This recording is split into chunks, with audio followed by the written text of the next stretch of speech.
they're going to speak to us about Al-Hamra building in Kuwait. It's my country. And it's not such a super tall, but 70-story building. It's designed by SOM. And Mr. Aybars Asci is going to lead. Please. Thank you. Actually, one more correction. We're going to present, co-present with Mark Sarkisian, the Director of Structural Design at SOM. We actually, as in the great tradition of SOM, we design in a very collaborative approach. And so this is a product of architects, engineers working together. So I would get started, and there will be points where we're going to jump and describe these things together. This actually is a shot of the tower looking up. You see one of the great shear walls. Okay, Al-Hamra Tower in Kuwait. And one of the things about the site when we went there in 2005 was they were actually building a 40-story tower, right, at that location. And when we were invited, as Kuwait was getting sort of excited with the rest of the Gulf, what was happening there, so they really wanted to push the limits higher than the shorter tower they wanted to build. They wanted to build something that is actually going to be 400 meter plus tower. It ended up being 412 meter, the final project. So they, they had a whole crew working, building all this, the parking garage, and there's a shopping mall here. So our first issue was that our site was limited for the tower in this location, and we let them build all the shopping mall and the parking garage. Sort of, there were construction crews out there building that. Meanwhile, we had a fast track on getting working on the foundations and making sure that we get the superstructure moving. And this is what it looks like actually almost today. It's actually more complete today. This is one of the recent pictures we have. It's 412 meters to the very top of the project. A little bit about the site. The site is at the, really the epicenter of Kuwait City. Kuwait is a peninsula, the old section. This is where the palace is. This is where the Corniche runs around. And it sort of commands the whole peninsula. And its height, it's really quite imposing on the landmark, on the skyline of the city. And one of the unique things is in any waterfront property, that maximizing water views is really key. And the advantageous part of this project was the water views actually was predominantly north. So in a hot climate, that's a great place to actually locate most of your window walls. But once you can't just have a building that's like this because, well, for a few reasons. It's a tower. It needed certain girth. There's got to be a certain amount of area.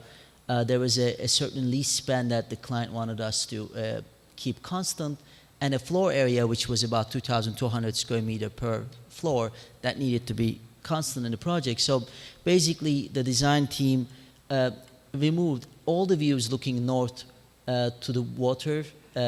North, west, and east are predominantly really good views, whereas the southern views are the city and the desert views, where the client wanted to remove most of the floor plate. So really, it's a process of taking the area where we didn't need, keeping the constant. Oops, we can ignore the music. I don't know. This is remote. Okay.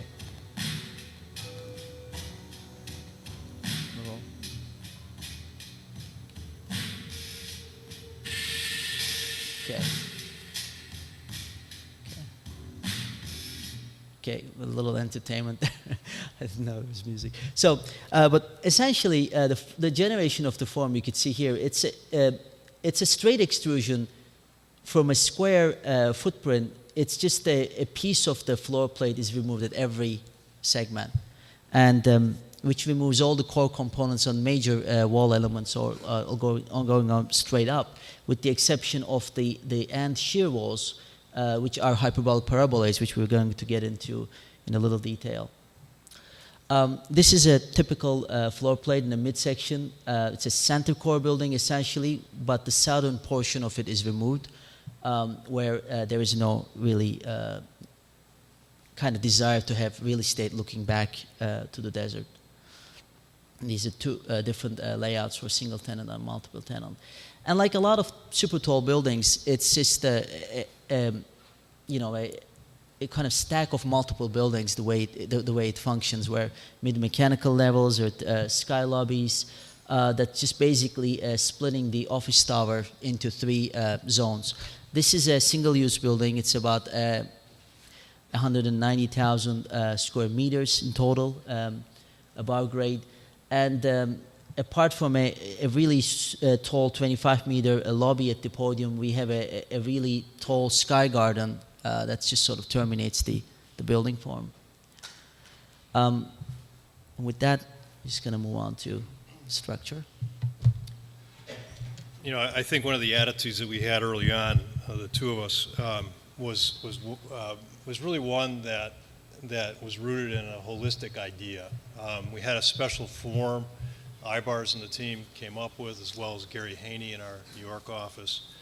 And we wanted to have something that responded well, not just the art form, but something that might be beautiful in terms of efficiency, in terms of use. And the idea was to integrate some very complex forms with some very regular forms. So what we did on the three sides is we had a very regular system of columns and beams, frame, 6 meters on center.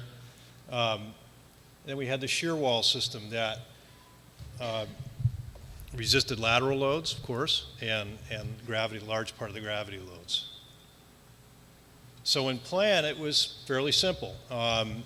Beams at 6 meters on center, reinforced concrete slabs that spanned between them. We did have composite columns near the base of the building. You'll see a little bit more about that in a minute. But the core was very important, and we took advantage of the south facade that was exposed to sunlight and heat gains, and we used it to create an opaque surface that was punched. Structurally, it was punched, but it was the primary shear wall system for the building.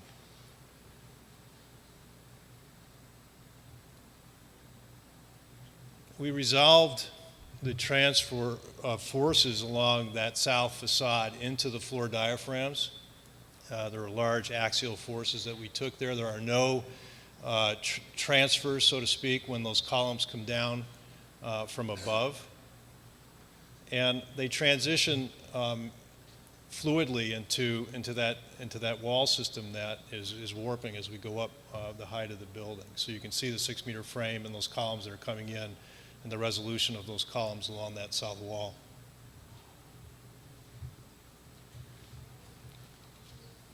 And part of that also, once you kind of get into how we define the geometry of these walls, which are very sculptural, the thing that are defined by these straight lines, and these walls are segments of hyperbolic paraboloids, which allows them to be built by a jump work form system, which is very standard. I mean, even though the wall is fairly complex in its geometry, but it's very well mathematically defined. That makes it constructible. And this is basically, that shows the matrix that defines it, and we have a script that puts a point cloud over the entire project. So it's basically defined by an Excel spreadsheet that was fed to the former contractor as we kind of developed a logic of construction, starting from the logic of definition, first of all, and then kind of that translated itself into something that you see this as being the definition, and this is the wall that's as being constructed, which sort of the final product sort of shows all the complexity of the geometry and its excitement, but there is a simple underlining logic. And you can see a series of pictures of how the sort of the glass faces towards the views, and these are the sort of the solid faces looking back to the city.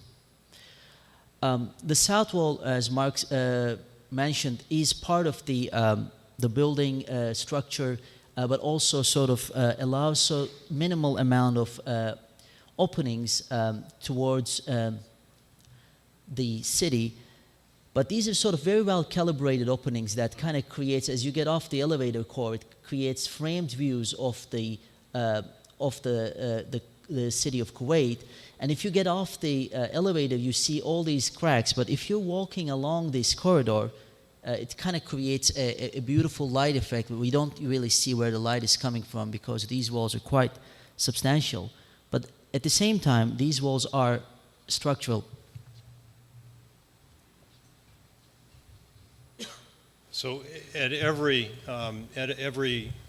cross section, we reinforced the system as a shear wall, and we had areas where dimensions got down to about 100 millimeters. We integrated this idea into the link beam system that connected the wall together, and I'll say that overall, the building is a bit misbehaved in terms of its displacements under its own weight.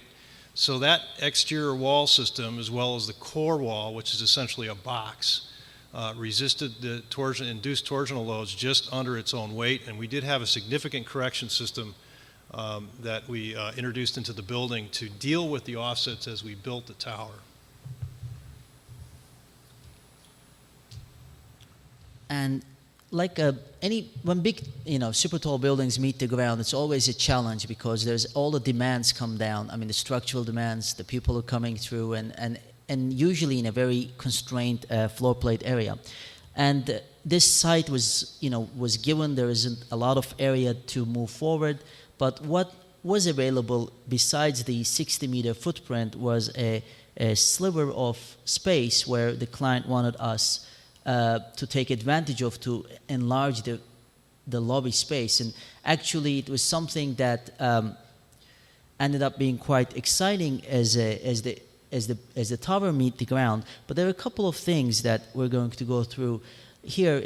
One thing is we let the perimeter columns flare out about another 13 meters to get the depth of the space to be about 27 meters from the face of the shear wall.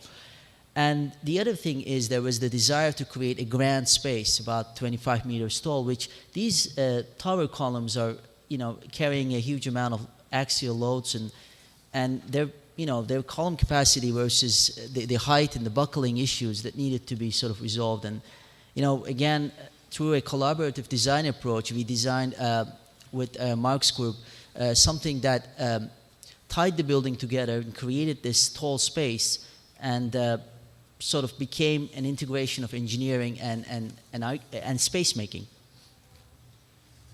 So I just want to remind Aybars, this actually started as something that was quite modest. And the client kept saying, well, I want something more, I want something more. And then Aybars had a conversation with me, actually a few conversations, and it was, okay, well, let's give them something that is spectacular and different. So what we did is we looked at the outside columns, which were essentially 415 meters tall, and we looked at buckling at the base, and it's a 25-meter tall lobby. So the red dot that you see there is the buckling resistance of just the columns alone, with the 25-meter clear space for the lobby. And we introduced this cross bracing to help with the resistance, the buckling resistance. We found that we still needed more muscle to deal with those loads. So we introduced this internal bracing system that went back to the core to help with buckling resistance. We still weren't there. Finally, we introduced we call the lamella structure, and that's reinforced concrete that created essentially a shell within the space that became the ceiling of the lobby. And we used fairly modest elements. They're a composite. They varied from about a meter in dimension down to the very small elements, the D elements, which were the lamella elements that were only 250 millimeters by 450 millimeters. And again, as we were designing this with Mark's group, we have done a lot of iterations. We've used a lot of digital modeling, parametric design techniques where we use digital project to model this as become the basis of our sort of design tool. And you can see here the sort of the accuracy from where you get from the model to actual product itself. And you know, of course, as architects, we test these things in physical models. But again, the definition of the geometry in simple point clouds and being able to communicate in Excel spreadsheets that with work points to the contractors, to the former contractors, that, you know, checking the shop drawings and sort of getting them back to the site. And, you know, there is quite a sort of story of how do you design from, you know, in terms of its process down to how do you construct these complex forms. And it was a really an exciting and challenging process, but at the end, you know, it came out really, really successful. And, you know, the space is amazing. It's 25 meters tall. You know, the light comes through these lamella concrete elements. You see one of them there, and when you look up, you see the structure, which is, you know, it's beautiful in a sense where there is not a single element there that is decorative. There's not a single element that, you know, fake. It's just everything is holding up the building together there.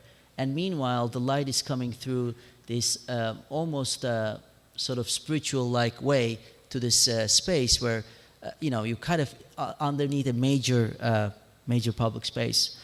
Well, that really is where we are. I'm just going to show a few construction images of the tower. And this, in the next 3 months, it's about to be completed, and there will be an opening of the project, and we're quite excited to how it turned out. Thank you.